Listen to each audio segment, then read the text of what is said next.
ছিল ভ্যাট, বদলে হয়ে গেল সেলফি জোন। যেখানে স্তূপীকৃত হয়ে থাকতো আবর্জনা, সেখানেই এখন সৌন্দর্যের ছটা। সৌন্দর্যায়নের হাত ধরে হাল বদলে গেল বাঁশদ্রোণীর পুরবাজারের সামনের এই জায়গায়। পুরবাজারের সামনের ঠিক এই জায়গায় গত 40 বছর ধরে একটি ভ্যাট ছিল। অস্বাস্থ্যকর পরিবেশে দুর্গন্ধের মধ্যেই চলত বেচাকেনা।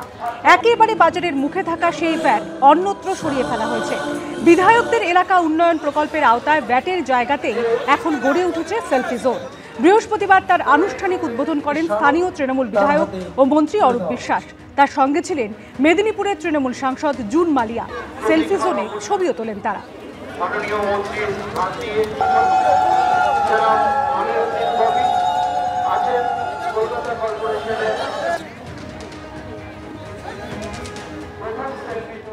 বাংলা দখল করতে ভোটার তালিকায় ভুয়ো ভোটার ঢোকাচ্ছে বিজেপি। তালিকায় ঢোকানো হচ্ছে পাঞ্জাব, হরিয়ানা, রাজস্থান, বিহারের বাসিন্দাদের নাম।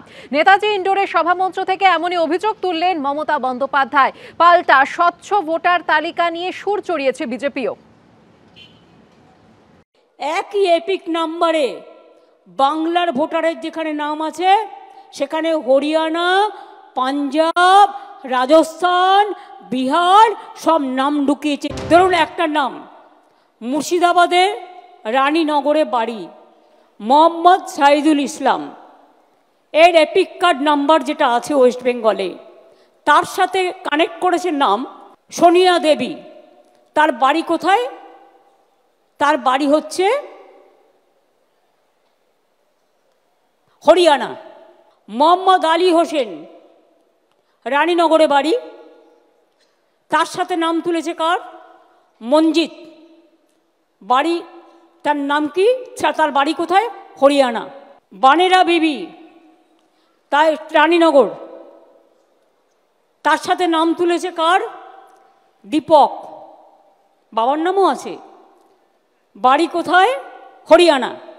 তাহলে ওয়েস্ট বেঙ্গল ভোট দেবে না হরিয়ানা ভোট দেবে ওয়েস্ট বেঙ্গলে? বুঝতে পারছেন খেলাটা?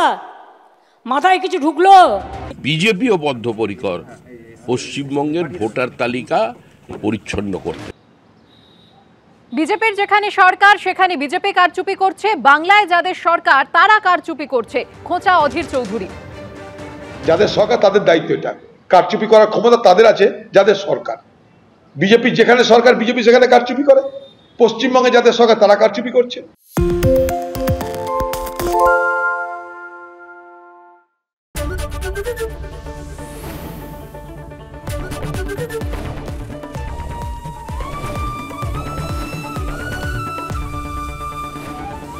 এবিপি আনন্দ, এগিয়ে থাকে, এগিয়ে রাখে।